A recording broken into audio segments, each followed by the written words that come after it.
Hi, this is Nikki and I'm here to do a energy read for the equinox. So happy equinox, it is the spring equinox here. And so the start of spring, so start of planting the seeds for what we want for the rest of the year.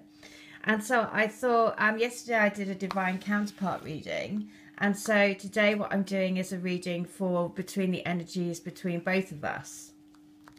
And so it is, I've done the same, so I'm using the Sandra and Taylor energy deck in the middle for what's in their heads. Well, this is the reunion energy, so it's what's between us in our mind, what's in our hearts, and then what are we wanting.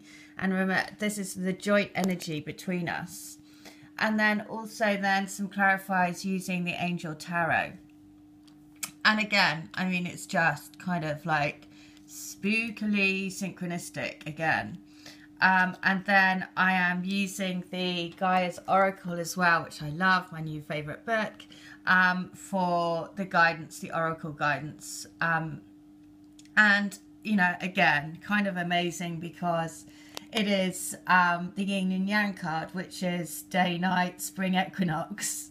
So the butterfly. So basically, you couldn't make it up, right?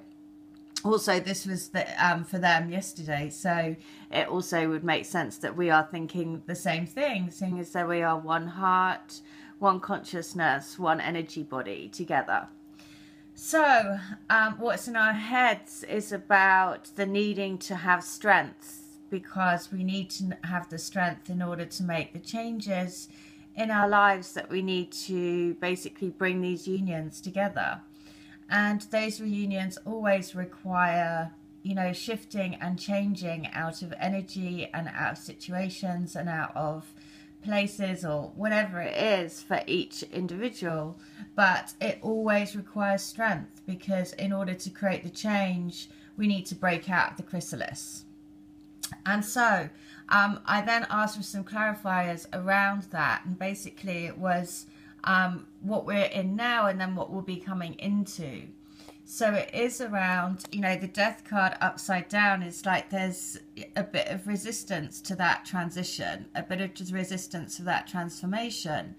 But ultimately, you know, once that resistance, that bit of resistance to the change has happened, then we come into the King of Wands, which is basically, you know, the leader, the one who wants to be, you know, kind of fight the cause for humanity, which is what these relationships are. So, I mean, it was just kind of perfect, because we will have that strength in order to create the changes, because not only that, but we need to be the King of Wands, right? The planet needs us to be the King of Wands in order to create the change, in order to create the balance. So it was kind of like a great little progression of what, you know, of basically what we need to do. And number 40 is also number 4, and it is about creating a stable foundation. So the yin and yang is, there is currently disharmony in some area of your life. Obviously resisting the change is causing that disharmony. So every trait or quality you possess serves a worthwhile purpose. Moreover, any trait or quality that you think you lack, you do actually have. So make a list of all the things about you that you don't like. Then think about how each of these things serves you and others in some way. Next, make a list of all the things you do like about yourself, and it is natural to believe that your positive qualities undoubtedly serve both you and others. However, for every perceived positive, there is also a negative. Now think about the negative aspects of your perceived positives. This process takes a bit of time and requires an open heart and mind. It is definitely a worthwhile exercise, for in the end you will hopefully see that nothing is actually good or bad. Every aspect of you serves both you and others. Owning, accepting and loving what is, without wanting to change it, will lead you to experience a happier, healthier and more harmonious life. So, you know, that goes just so well, because if there's a bit of resistance to that full transformation, it is because we're holding on to some things that actually we're perceiving as wrong, which there is no wrong. The shadow is just as important as the light. So that's why we need the strength to break through, to really become the King of Wands.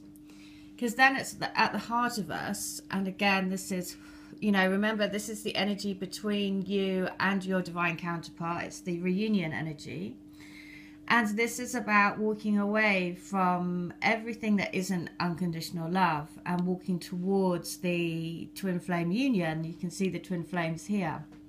But also then, as a clarifier, this is the Six of Swords. So this is like moving away from situations that have kept you sad, basically, that have been challenging, that have been difficult, that haven't been fulfilling. Moving away from difficult times. Because it's the Four of Cups reversed, and this is, again, is that the heart is striving for something fulfilling. The heart is striving for change. The heart is striving for more. And so the reason why it needs to turn the cups around, basically, but not only that, the cups need to be fulfilled. So it is about, coming out of strife.